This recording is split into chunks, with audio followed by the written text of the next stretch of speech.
नमस्कार दोस्तों, सर्वा क्लासेज में आप सभी का स्वागत है। कक्षा 12 का टॉपिक अपन ने शुरू कर रखा है।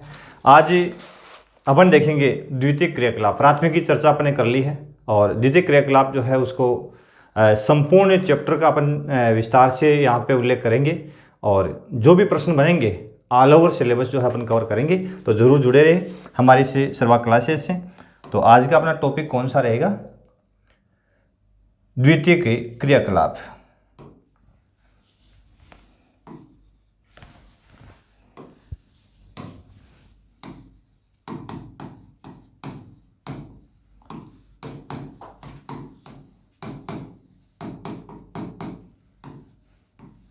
द्वितीय क्रियाकलाप जो है उसमें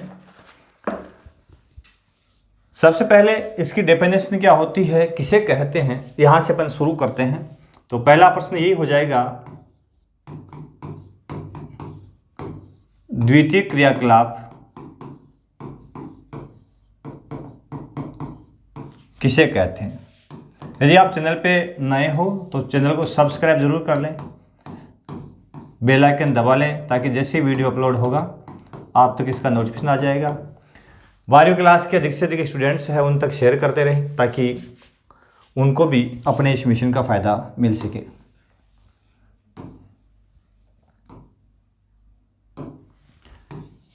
इसका उत्तर क्या हो जाएगा?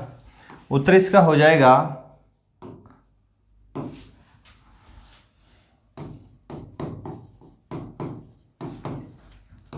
प्राथमिक क्रिया से प्राप्त। प्राथमिक क्रिया से प्राप्त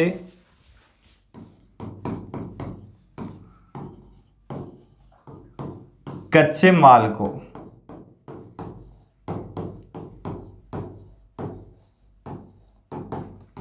तकनीकी सहायता से मूल्यवर्धित माल में या मूल्यवर्धित उत्पाद में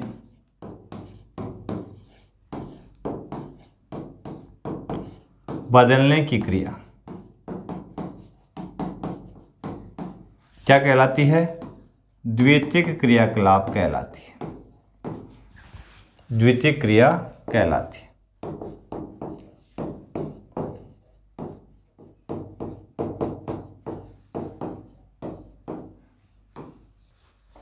तो द्वितीय क्रियाएं किसे कहते हैं? तो यहाँ पे प्राथमिक क्रिया से प्राप्त कच्चे माल को तकनीकी सहायता से, ठीक है, मूल्यवर्धित माल उत्पाद में, कुछ वर्ड छूट गए, बदलने की क्रिया द्वितीय क्रिया कहलाती है। ये तो पहला प्रश्न हो गया इसमें अपना। उसके बाद में इसे एक नया प्रश्न है। अगला बिंदु जो है वो है विनिर्माण किसे कहते हैं? तो विनिर्माण का शाब्दिक अर्थ यदि अपन लें तो सिंपल सा अर्थ है इसका, विनिर्माण किसे कहते हैं?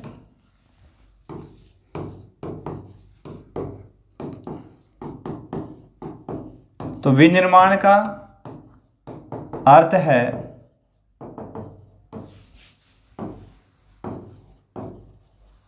कच्चे माल से नए उत्पाद को तैयार करना। नए उत्पाद को तैयार करना, ठीक है, विनिर्माण कहलाता। तो कच्चे माल प्राथमिक क्रिया से जो भी कच्चा माल मिलता है उसको नए रूप में कन्वर्ट करना विनिर्माण कहलाता है। जैसे कि कई सारे उदाहरण हैं, अपन कृषि कार्य से लेकर के, कृषि उत्पाद से लेकर के, कई तरह की कृषि उत्पाद से वस्तुएं बनती है। जैसे कपास से धागा बनता है, धागे से कपड़ा बनता है, यहां से लेकर के और उद्योगों में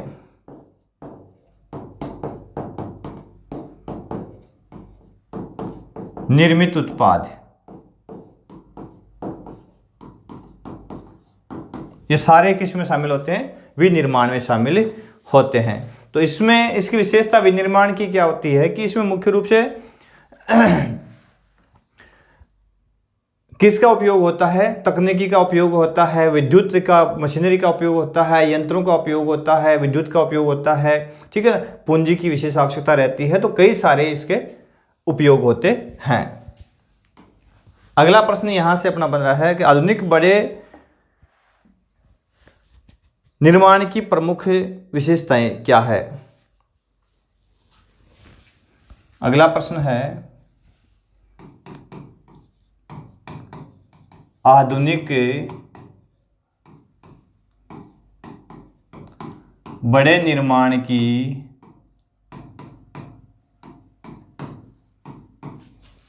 प्रमुख विशेषताएं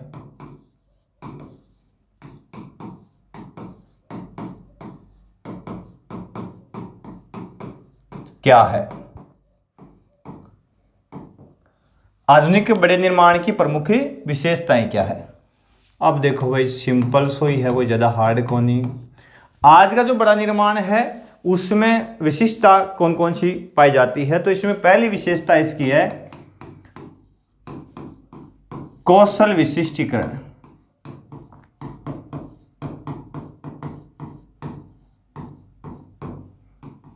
यानी आज का निर्माण किस पर डिपेंड करता है? कौशल पर डिपेंड करता है। हर कार्य के अंदर विशिष्ट कौशल का उपयोग होता है, यानी प्रत्येक निर्माण के लिए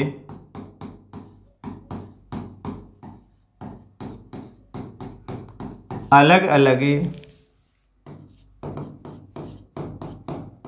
कौशल की आवश्यकता होती है।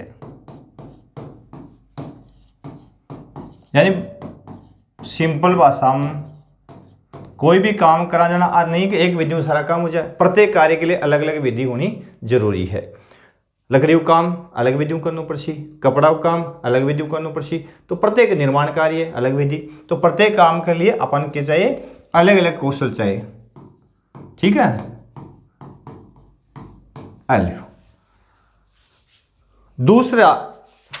दूसरी विशेषता है कि क्या है? आज का निर्माण की यंत्रीकरण है।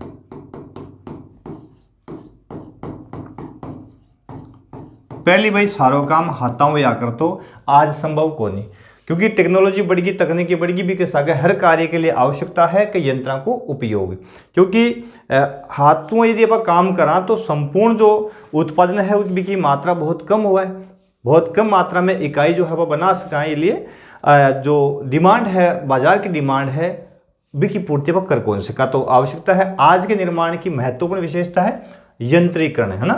तो आज प्रत्येक कार्य यंत्रों से किया जा रहा है।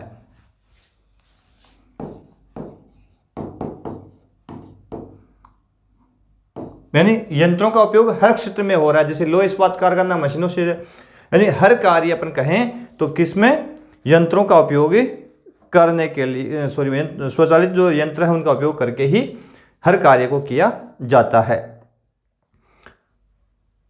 अगली विशेषता है प्रौद्योगिकी नवाचार। तीसरी विशेषता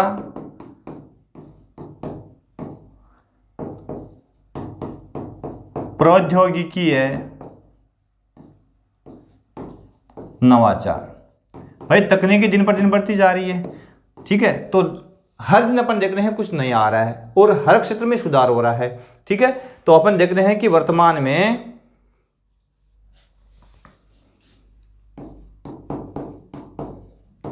प्रौद्योगिकी नवाचार, नए शोध, हर क्षेत्र में नया शोध हो रहा है, नई खोज हो रही है, ठीक है। और वह नया शोध व विकासमान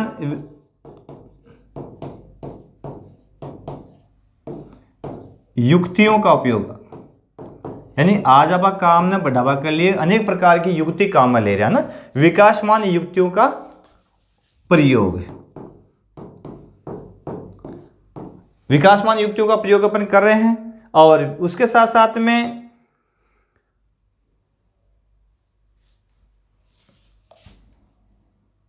कारखानों से जो वेस्टेज निकलता है, अपशिष्ट जो है, अपशिष्टों का निस्तारण, अपशिष्टों का निस्तारण कर रहे हैं अपन, ठीक है, अपशिष्टों का निस्तारण। और अगली विशेषता है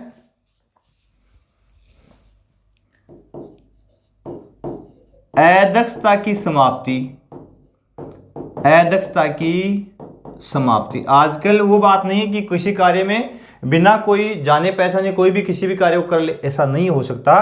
आज हर काम करवा के लिए प्रत्येक आदमी कौशल का निपुण चाहिए, यानी ट्रेंड चाहिए, ठीक है, पूर्ण ज्ञान बिन होना आवश्यक है। तो अदक्षता की समाप्ति हो गई है। और पर्यावरण के प्रति सजग, यानी आज का कौशल विशिष्टीकरण प्रौद्योगिकी नवाचार क्या हुआ है कि टेक्नोलॉजी बढ़ रही है, हर क्षेत्र के अंदर नए नए शोध खोज हो रही है, विकासमान युक्ति का प्रयोग किया जा रहा है ताकि किसी भी प्रकार की कमियां है उत्पादन में उनको हटाया जा सके। अपशिष्ट जो भी उद्योग से निकलता है उसका निस्तारण होता है, यानी खुले में उनको नहीं फेंका जाता, नदियों में नहीं डाला जाता, कोशिश की जाती है जितने भी अपशिष्ट है या तो उसको रिसाइकिल कर लिया जाए या उसी से सह उत्पाद बना लिया जाए, जैसे पेट्रो रसायन से निकलता सह उत्पाद बनते हैं। इसके अलावा अदक्षता की समाप्ति, अब कोई अकुशल श्रमिक कोई काम नहीं करता, किसमें, कारखानों के अंदर, तो दक्षता हर क्षेत्र में अपन काम करने वाले जो श्रमिक है वो दक्ष है और पर्यावरण के प्रति सजग है। इस प्रकार से आज का जो कौशल विशिष्टीकरण है, आज का जो आधुनिक बड़े निर्माण का कार्य जो होता है उसकी ये विशेषताएं पाई जाती है, कौशल विशिष्टीकरण, यंत्रीकरण और प्रौद्योगिकीय नवाचार, ठीक है। अगला प्रश्न,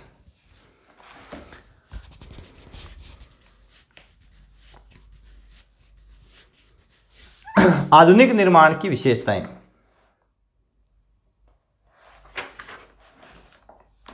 बात वही है लेकिन थोड़ा सा इसमें अलग प्रश्न दिया है।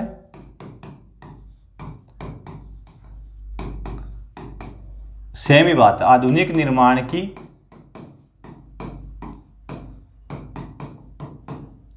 प्रमुख विशेषताएं बताओ, बता देशा।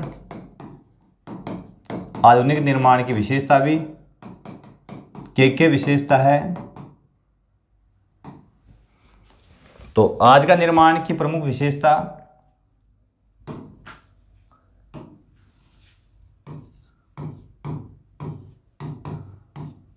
क्या है, अभी देखा आज का निर्माण की विशेषता है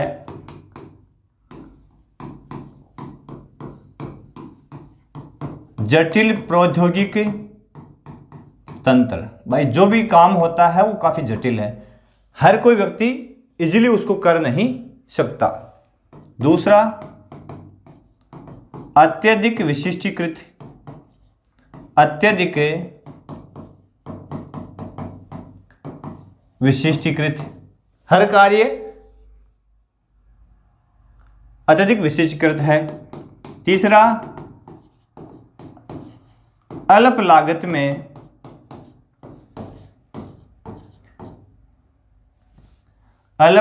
में अधिक उत्पादन की कोशिश की जाती है। पहले सारा काम हाथ से होता था, बहुत महंगा पड़ता था, क्योंकि एक श्रमिक को एक कपड़ा बनाने में 1 मीटर कपड़े में पूरा दिन लग जाता था। आज 1 मिनट में, एक 100 मीटर का थान 2 मिनट 5 मिनट में पूरा कपड़ा निकल जाता है। तो प्रति इकाई लागत कम हो गई है क्योंकि एक साथ अधिक मात्रा में इकाइयां बनने लगी है। किससे संभव है, जो जटिल प्रौद्योगिकी तंत्र है, जो टेक्नोलॉजी बढ़ी है ना, उससे ये संभव हुआ है। अधिक पूंजी की आवश्यकता, आज के निर्माण में ज्यादा पूंजी की आवश्यकता होती है, ठीक है। बड़े संगठन, आज का निर्माण है, आज का उद्योग है, जो बड़े संगठन है उसके अंदर यदि इसमें प्रबंधन मैनेजमेंट संभालने वाले अलग होते हैं, कुशल श्रमिक अलग होते हैं, अकुशल श्रमिक अलग होते हैं, तो बड़ी का इकाई परिवहन सामान को बाजार तक पहुंचाने वाले अलग होते हैं। तो बड़ा संगठन हो गया आज के विनिर्माण का, छोटी बात नहीं रही, ठीक है। और इसमें इस प्रबंधन में प्रशासकीय अधिकारी। अब ये नहीं कोई कारखाना बिना किसी ट्रेड व्यक्ति के चालू कर दे, बिना ट्रेड के चालू हो ही नहीं सकता, इसलिए आवश्यकता है कि अपने कार्य में निपुण हो। तो प्रशासकीय अधिकारी नियुक्त होते हैं, अलग अलग स्टेज पर अलग अलग अधिकारी काम को संभालते हैं और बढ़िया तरीके से मैनेज करते हैं। तो आज के विनिर्माण की ये प्रमुख विशेषताएं पाई जाती है। उसके बाद में है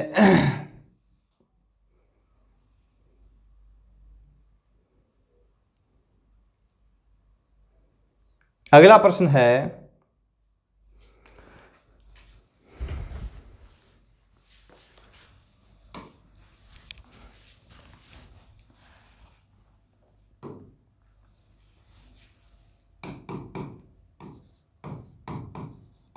आधुनिक कारखाने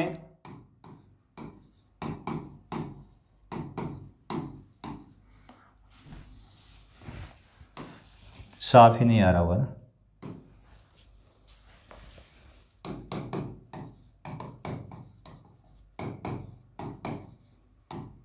आधुनिक कारखाने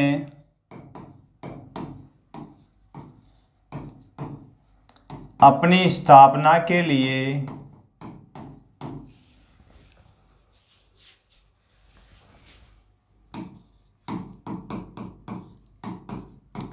विभिन्न स्थितियों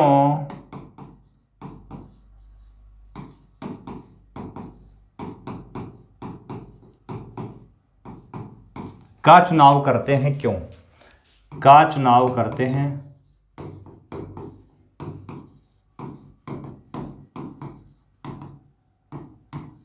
क्यों? ये प्रश्न दूसरे तरीका में पाई दी समझ वो चाहवा दूसरे तरीका में ये प्रश्न किया आज कभी के बारे में अब देख वो चाहवा तो आधुनिक कारखाने की एक उद्योग की स्थापना के लिए आवश्यक दशाएं कौन कौन सी है। दूसरे तरीके से अपन इसको लिखें तो उद्योग अवस्थापना के लिए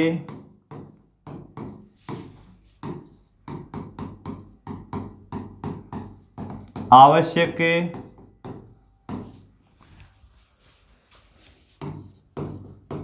दशाएं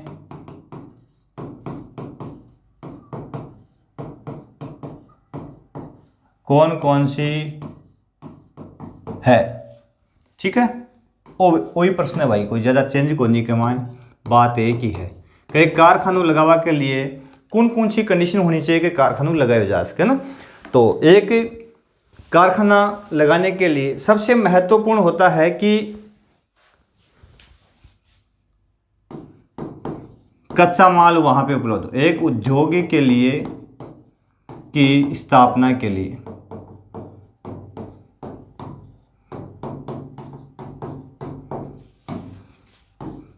आदर्श दशाएं निम्न हो। पहली आदर्श दशा कौन सी है? कच्चे माल तक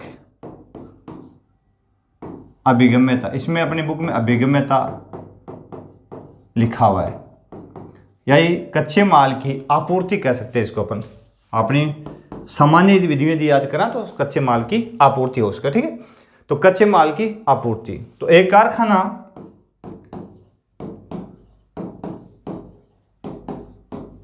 या उद्योग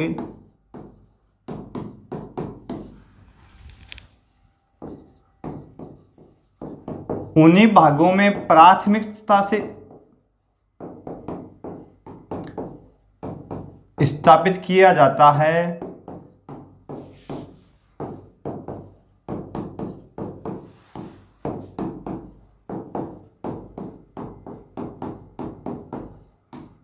जहां पर कच्चे माल की आपूर्ति हो। जहां पर कच्चे माल की आपूर्ति हो। अब भाई कच्चे माल के लिए हर काम हर उत्पाद के लिए अलग अलग, हर उद्योग के लिए अलग अलग कच्चा माल हुआ है। जी हाँ, वस्त्र कपड़ा उद्योग है,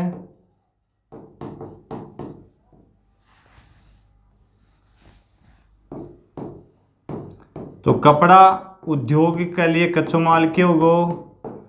कपास। लौह इस्पात उद्योग के लिए कच्चो माल क्यों उगो? लौह अयस्क, मैग्नीज, चूना पत्थर आदि आदि। ठीक है। तो दूसरी महत्वपूर्ण विशेषता यह है कि कुछ ऐसे कारखाने हैं ऐसे जिनमें कच्चा माल जो काम आता है वो बारहास वाला होता है, अर्थात जैसे कि चीनी मिलें, अब गन्ने को दूर तक ले जाएंगे तो उसमें सुक्रोज की मात्रा सूख जाएगी। इसके अलावा जैसे लौह अयस्क है वो भारी होता है, दूर तक परिवहन करने में उसमें लागत ज़्यादा आती है। तो लौह इस्पात कारखाने उन्हीं भागों में लगाए जाते हैं जहाँ पे प्रमुखता से लौह अयस्क उपलब्ध हो जाता है। तो कई ऐसे कारखाने हैं जो उन्हीं भागों में विशेषता लगाने पड़ते हैं जहाँ पर वो उपलब्ध कच्चे माल के रूप में उन कारखानों के लिए कच्चा माल उपलब्ध होता है, अन्यथा उनमें परिवहन लागत ज़्यादा आती है, तो प्रति इकाई उत्पादन लागत ज़्यादा आने से वो काफ़ी महंगे साबित हो जाते हैं। तो पहला है बाजार तक के, पहला बिंदु क्या रहा अपना? कच्चे माल की आपूर्ति। दूसरा बिंदु क्या लेंगे भाई? इसका दूसरा बिंदु लेते हैं अपने बाजार तक के अभिगम्यता।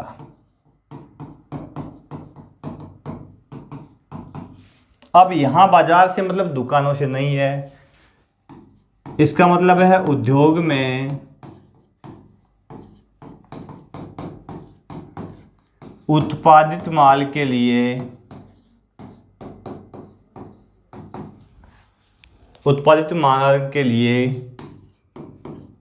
मांग उपलब्ध हो। क्या उपलब्ध हो? मांग उपलब्ध हो। और वो मांग वाला क्षेत्र ही बाजार है। यहाँ पे बाजार से मतलब क्या है कि जो माल बन रहा है उसके लिए बाजार उपलब्ध होने का मतलब है कि उस उत्पाद की आसपास के इलाके में काफ़ी ज़्यादा मांग हो। तो मांग बहुत अच्छी है तो आसानी से वो उद्योग चल पाएगा, क्योंकि उसमें बनने वाला जो भी उत्पाद है उसकी डिमांड रहेगी तो बिक जाएगा और नया प्रोडक्ट वो बनाते चले जाएंगे। ठीक है ना।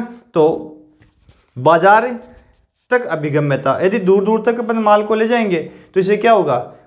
परिवहन लागत आ जाएगी और एक उद्योग जो है उसकी इकाई महंगी हो जाएगी, उसका उत्पाद महंगा हो जाएगा तो बिकने में बड़ी दिक्कतें आएगी। ठीक है। तो बाजार तक अभिगम्यता यानी आसपास में डिमांड वाला क्षेत्र होना चाहिए, मांग उपलब्ध होनी चाहिए। तीसरा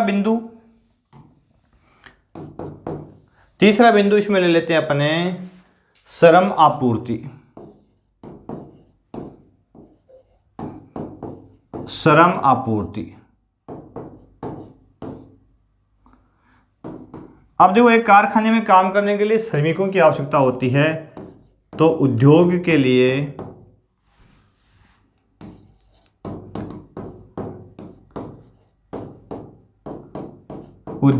लिए सस्ते श्रमिक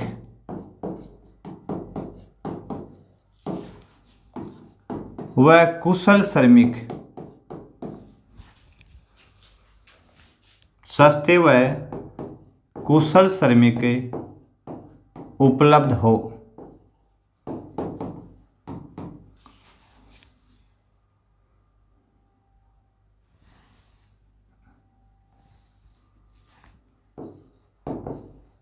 स्थानीय क्षेत्र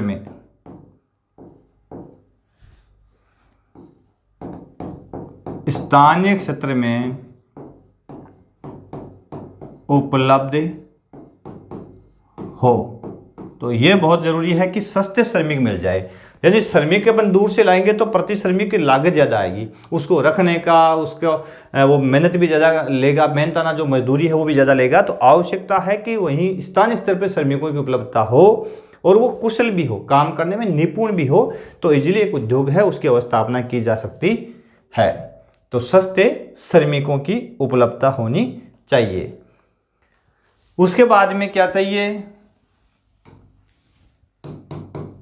शक्ति के साधन।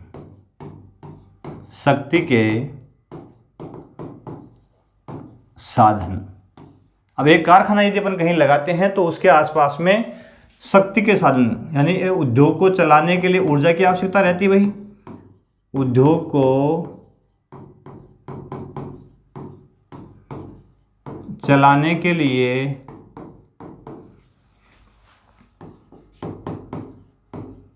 शक्ति या ऊर्जा की आवश्यकता रहती है।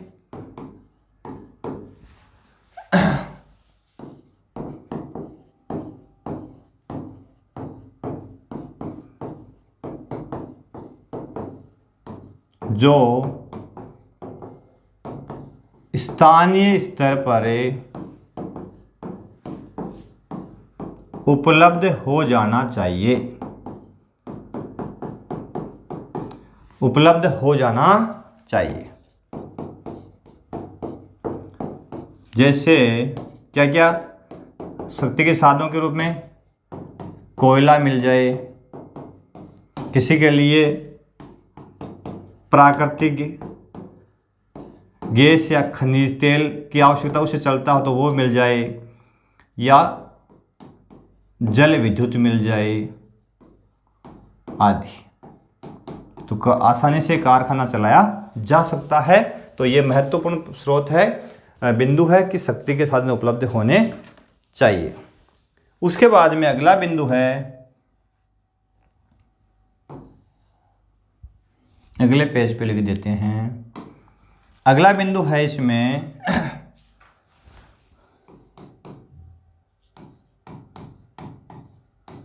परिवहन व संचार सुविधाएं। अब एक उद्योग लगाना, कच्चा माल लावा के लिए, निर्मित माल बाजार तक पहुंचाने के लिए आवश्यकता है कि एक सुव्यवस्थित परिवहन तंत्र हो। संचार की सुविधा बहुत अच्छी हो ताकि मांग जो है कारखाना तक पहुंच सके और उत्पादित माल जो है वो बाजार तक पहुंचाया जा सके। तो परिवहन, सस्ते परिवहन और सुव्यवस्थित परिवहन और संचार की आवश्यकता होती है। तो निर्मित माल को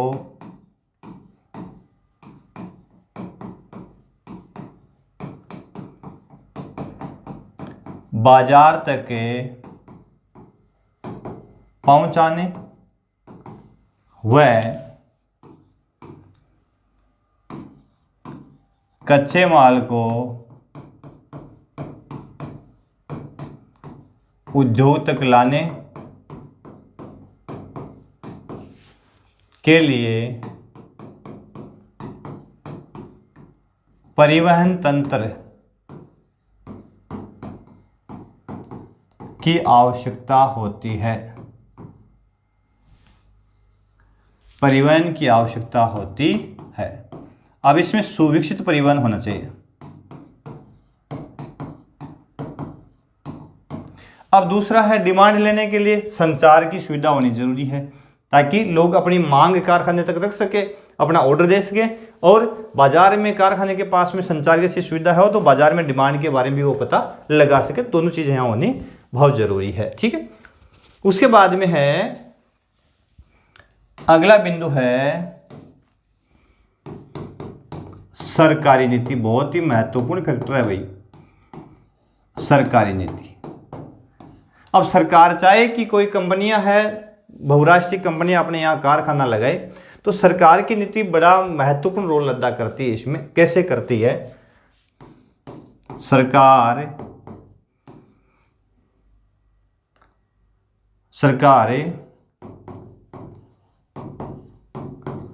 कारखानों की स्थापना के लिए कौन कौन सी सुविधा दे सकती है? लाइसेंस प्रक्रिया सरल कर दे, लाइसेंस प्रक्रिया सरल कर दे। दूसरा, स्थानीय स्तर पर लोन उपलब्ध करवा दे बहुराष्ट्रीय कंपनियों को। तीसरा,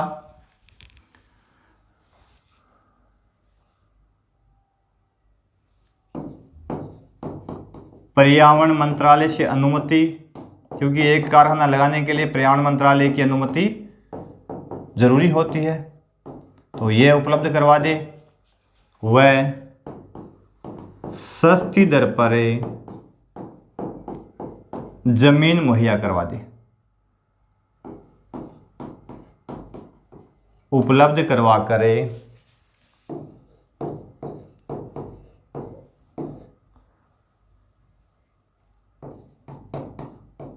प्रोत्साहन दे सकती है। सरकार इस प्रकार की कार्य करके और प्रोत्साहन दे सकती है कि बहुराष्ट्रीय कंपनियां आइए और हमारे यहाँ पे इन्वेस्ट कीजिए। आपने सुना होगा कई बार काफ़ी नेता लोग जो भाषण देते हैं तो उसमें एक शब्द बोलते हैं एफडीआई, कि हमारी सरकार आएगी तो यहाँ पे क्या आएगा, एफडीआई आएगा।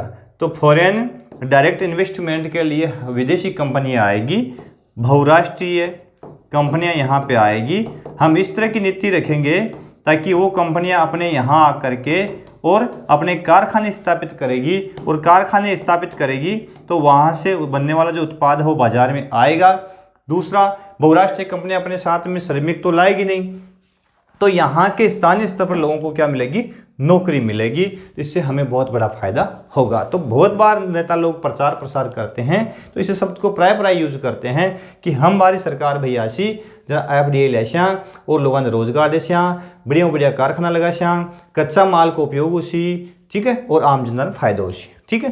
तो कई प्रकार का वादा सरकार करे। तो सरकारी नीति भी बड़ी महत्वपूर्ण है। तो बाजार तक अभिगम्यता, कच्चे माल की आपूर्ति, श्रम की आपूर्ति, शक्ति के साधन, परिवहन, संचार सुविधा और सरकारी नीति। अगला बिंदु है समूहन अर्थव्यवस्था। इसका अगला बिंदु है इसी प्रश्न का समूहन अर्थव्यवस्था। इको के उत्तर है समूहन अर्थव्यवस्था किसे कहते हैं। भाई एक कारखाना लागे,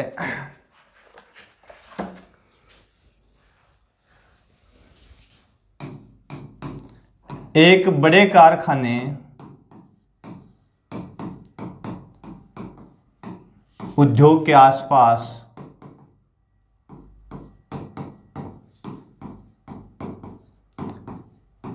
अन्य उद्योगों का लगना क्या है, समूह अर्थव्यवस्था है। यानी अर्थव्यवस्था का समूह बन गए यहाँ पे। जैसे अपन एक उदाहरण लेते हैं, पेट्रोलियम रिफाइनरी जहां कहीं भी लगी हुई है तो उसके साथ में सह उत्पाद निकलता है। तो अब जहां रिफाइनरी लगी हुई है, एक कारखाना तो ये हो गया, उसके पास में प्लास्टिक का जितना भी आइटम बनता है, प्लास्टिक रेशे बनते हैं, उसका कारखाना स्थापित हो जाएगा। इसके अलावा सौंदर्य प्रसाधन की जितनी भी सामग्रियां बनती है, सौंदर्य प्रसाधन, यह कारखाना स्थापित हो जाएगा। इसके अलावा और भी कई सारे कारखाने यहाँ पे स्थापित हो जाएंगे जो इससे रिलेटेड है। जैसे सिंथेटिक धागे बनेंगे, नायलॉन, पॉलिस्टर, रेयान, एक्रिलिक, ये धागे बनते हैं, उससे संबंधित कारखाने स्थापित हो जाएंगे। तो इससे निकलने वाला जो सह उत्पाद है, जो कच्चा माल है, उसको उपयोग करने के लिए अन्य कारखाने वहाँ पे लग जाएंगे। कई प्रकार के केमिकल बनेंगे, केमिकल्स कारखाने, तो ये केमिकल्स के कारखाने यहाँ स्थापित हो जाएंगे, ठीक है ना। तो इस प्रकार से कई सारे कारखाने यहाँ स्थापित हो जाएंगे और आपस में एक दूसरे से जुड़ जाएंगे। इसका कच्चा माल यहाँ जा रहा है और प्लास्टिक के रेशे बनते हैं, रेशे से यहाँ पे एक कारखाना लग जाएगा जिसमें कपड़ा तैयार होने शुरू हो जाएगा, ठीक है। इस प्रकार से एक का कच्चा उत्पाद जो है वो दूसरे का कच्चा माल हो जाएगा। इस तरह की जो प्रक्रिया है, इसमें कई तरह की अर्थव्यवस्थाएं एक समूह में कार्य करने लग जाती है, उसको बोलते हैं समूहन अर्थव्यवस्था। यानी एक कारखाने से संबंधित अनेक प्रकार के कारखानों का स्थापित हो जाना। अगला प्रश्न भाई, स्वच्छंद उद्योग। कई बार पूछ भी लियो कि स्वच्छंद उद्योग किन कहो जाए है।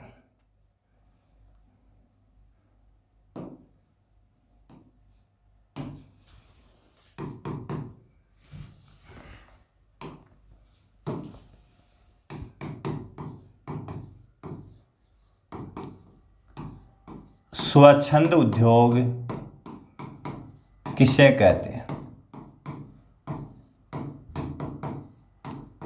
नाम ही स्वच्छंद है।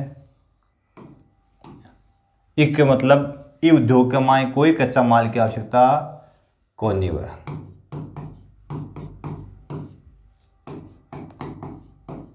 ऐसे कारखाने दूसरे कारखानों के द्वारा निर्मित पुर्जों पर डिपेंड होते हैं। किस पर डिपेंड होते हैं?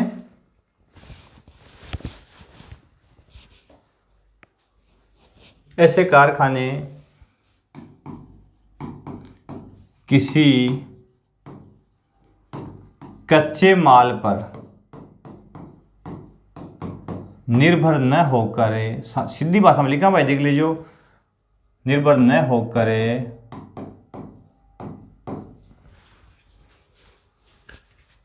ऐसे कारखाने किसी कच्चे माल पर निर्भर न होकर दूसरे कारखानों में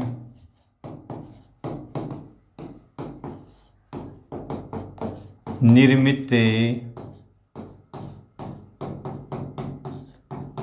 संगठित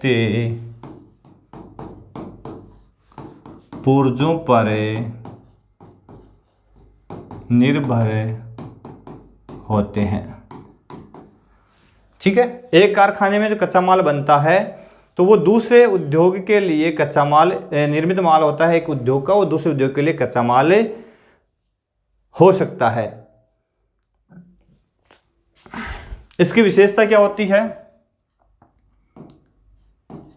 स्वच्छंद कारखानों की विशेषता क्या होती है? कम श्रमिकों की आवश्यकता,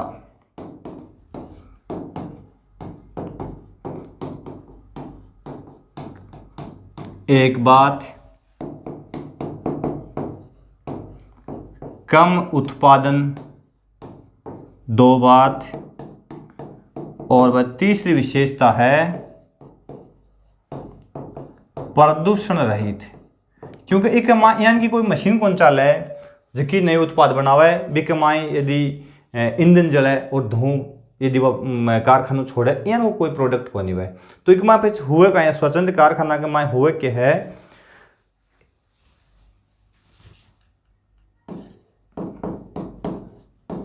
उदाहरण देखा आप, उदाहरण है पुर्जों को जोड़कर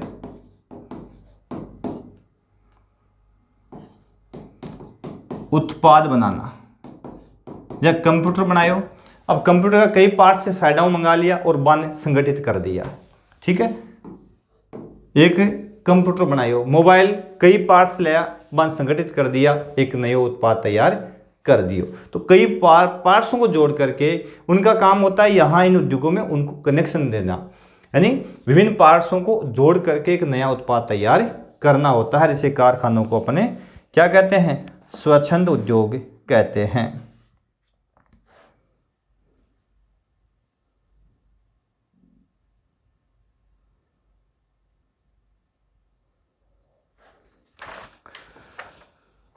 विनिर्माण का उद्योगों का वर्गीकरण किस आधार पर किया जाता है?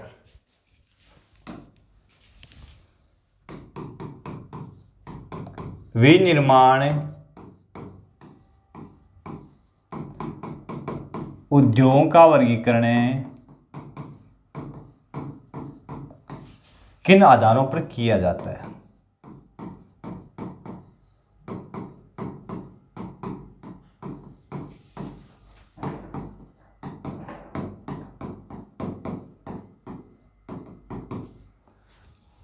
तो विनिर्माण का वर्गीकरण एक तो जो आकार, कच्चो माल, प्रत्येक कारखाने के लिए अलग अलग कच्चो माल की आवश्यकता रहे है। कच्चो माल प्रत्येक कारखाना को स्वामित्व अलग अलग हुआ है, निजी हुआ है, सरकारी हुआ है, सहकारी हुआ है। कच्चो माल स्वामित्व है और उत्पाद वह उत्पाद, ये चार भाग है भाई आदि। तो ये चार भागों से वर्गीकरण अपन करते हैं आकार के आधार पर, कच्चे माल के आधार पर, स्वामित्व के आधार पर और उत्पाद के आधार पर कारखाने के अलग अलग प्रकार देखने को मिलते हैं।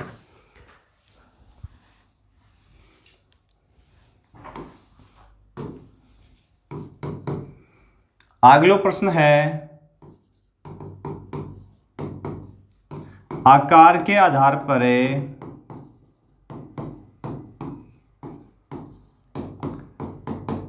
उद्योगों को कितने प्रकार है?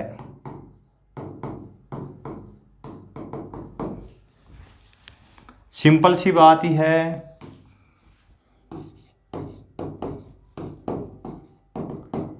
आकार के आधार पर 3 प्रकार है। उद्योग कितने प्रकार है? 3 प्रकार। 3 कौन कौन सा भाई?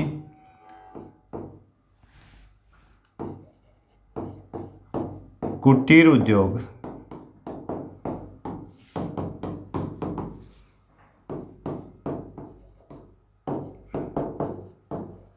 लघु उद्योग और तीसरा हो गया वृहद उद्योग। यह 3 प्रकार है आकार का आधार। ठीक है, अब बारी बारी में देख लिया। सौ पहले कुटीर उद्योग क्या कहवा?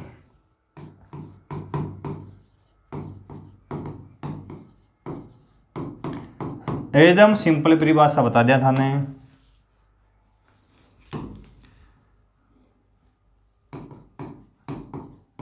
ऐसे उद्योग जिनमें घर परिवार के सदस्य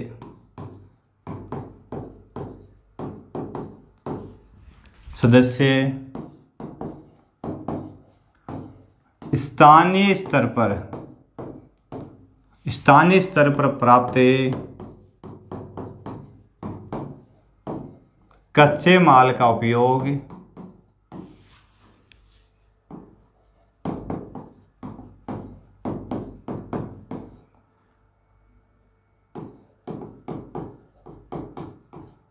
साधारण तरीके से, अब साधारण ही है, कोई ज़्यादा तकनीक कौन सा है भाई, साधारण तरीके से करते हुए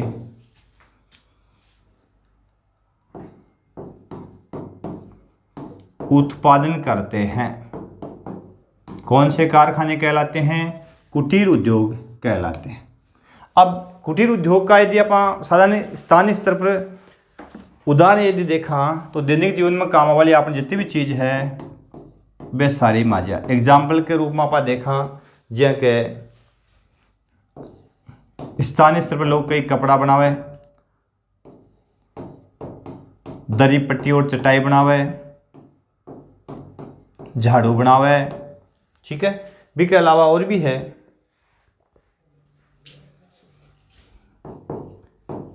जूते बनावे, ईंट बनावे, मिट्टी का बर्तन बनावे आदि। तो कई सारे ऐसे उत्पाद है जो स्थानीय स्तर पर बना दिए जाते हैं, उसको अपन किस उद्योग में शामिल करते हैं? कुटीर उद्योग में शामिल करते हैं। दूसरा है छोटे पैमाने के उद्योग या उसको लघु उद्योग भी कहा जाता है।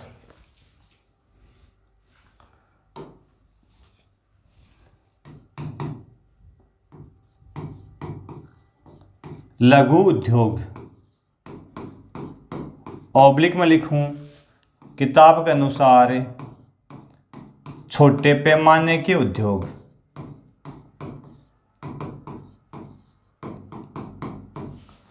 कौन से होते हैं? आलियो भाई, एकदम सिंपल भाषा के मैं उत्तर बता दिया था ने, चिंता ही ना करो।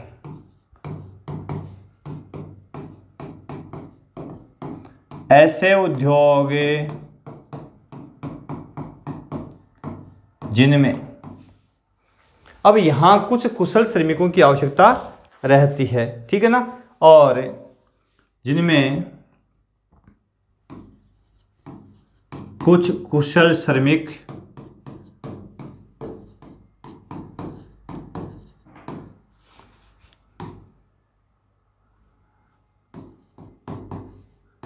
पूंजी व साधारण तकनीकी, पूंजी व साधारण तकनीकी भी चाहिए इसमें। ये नहीं है भाई तकनीकी नहीं चाहिए, साधारण तकनीकी का उपयोग करते हुए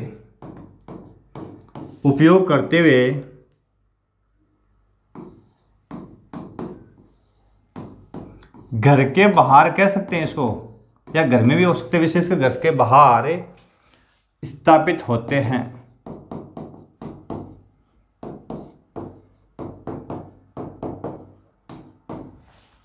देखो ऐसे उद्योग जिनमें कुछ कुशल श्रमिक हो, पूंजी की आवश्यकता भी हो, वह साधारण तकनीकी का उपयोग होता हो। ठीक है, उपयोग करते हुए घर के बाहर इनकी स्थापना की जाती हो, ऐसे कारखाने उसको लघु या छोटे पैमाने के एक उद्योग कहा जाता है। ठीक है, लघु या छोटे पैमाने के कारखाने इसको कहा जाता है। इसमें अपन कह सकते हैं, जैसे उदाहरण के लिए अपन क्या ले भाई, छोटा इंजीनियरिंग कारखाना हो सकता है, अपनी भाषा में क्या बिल्डिंग उद्योग, को बड़ो कारखानों को नहीं, छोटो इंजीनियरिंग कारखानों है, गेट बनानो है। लकड़ी को काम, लकड़ी का कार्य, अब लकड़ी को काम कारपेंटर करे और स्थानीय स्तर पर आपूर्ति करे, आसपास के इलाका में आपूर्ति करे, भी हम कुछ मशीनरी भी चाहिए सफाई के लिए, रंधाई के लिए, कटाई के लिए, और साथ साथ में कुछ टेक्नोलॉजी चाहिए और कुशलता भी चाहिए। तो ये जगह कारखाना है, एक कौन सा शामिल हो भाई, लघु उद्योग के में शामिल कराया जाए। तीसरो पार्ट देख लें को, तीसरो पार्ट को है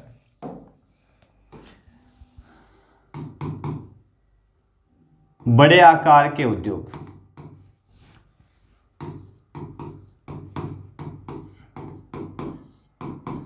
बड़े आकार या वृहद उद्योग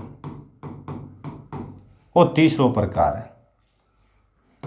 ये कौन से होते हैं, ऐसे उद्योग जिनमें अधिक पूंजी,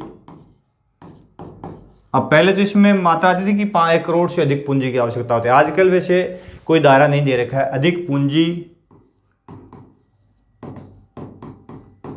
कुशल श्रमिक,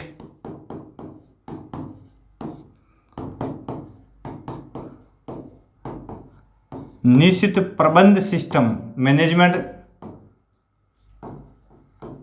निश्चित होता है इसका ना, निश्चित प्रबंध सिस्टम, और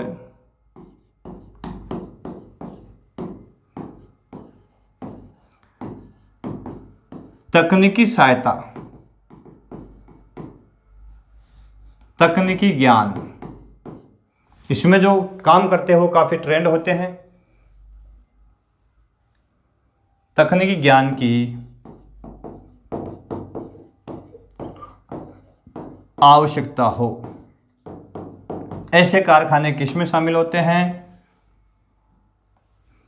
बड़े आकार के कारखाने या वृहद उद्योग में शामिल किए जाते हैं। 3 चीज लिखे आप, अधिक पूंजी, कुशल श्रमिक, निश्चित प्रबंध व्यवस्था और तकनीकी ज्ञान की आवश्यकता है। बड़े स्तर उत्पादन होता है इसमें। इनमें विशेषता क्या होगी इसकी, कि इनमें बड़े स्तर पर उत्पादन होता है। ठीक है, अब उदाहरण जैसे एग्जाम्पल अपन देखें तो क्या हो गया, सूती वस्त्र उद्योग, चीनी उद्योग, लोहा इस्पात उद्योग, ये बड़े आकार के कारखाने जो है आदि आदि, कई सारे कारखाने और भी आ जाएंगे, आदि आदि कारखाने हैं तो किस में शामिल है, बड़े आकार के या वृहद उद्योग में शामिल है। तो ये था आकार के आधार पर उद्योगों को अपने कितने प्रकार में बांटा है, 3 प्रकार में बांटा है। उसके बाद में कुछ कारखाने और रह गए,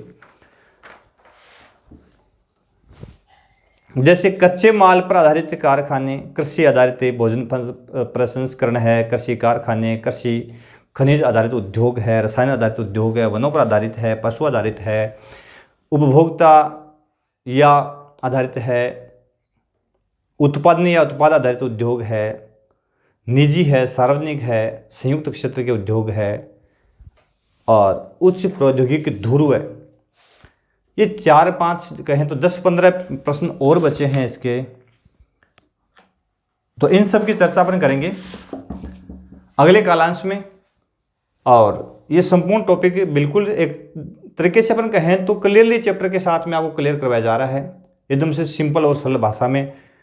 आपका फर्ज बनता है भाई अधिक से अधिक बच्चों को जोड़ें ताकि इस क्लास का फ़ायदा अधिक से अधिक बच्चों तक पहुँचे। शेयर करते रहें, अपने क्लासमेट जो है, अपने क्लास के जो साथी है, अदर विद्यालय के जो साथी है, उनको शेयर अधिक से अधिक करें ताकि शेयर करने से उन तक मैटर पहुंचेगा और वो भी पढ़ पाएंगे और आपका एक शेयर उनका भला कर सकता है। तो फिर मिलेंगे अगले कालांश में नए वीडियो के साथ में, इसी भाग का जो अगला चैप्टर है उसके साथ में, नई ऊर्जा, नए जोश, नए जुनून के साथ में। तब तक आप देखते रहिए सर्वा क्लासेस। बहुत बहुत धन्यवाद इस क्लास से जुड़ने के लिए। हमारा कोशिश रहेगी है कि हम आपकी हर संभव सहायता और कोशिश करते रहेंगे। धन्यवाद।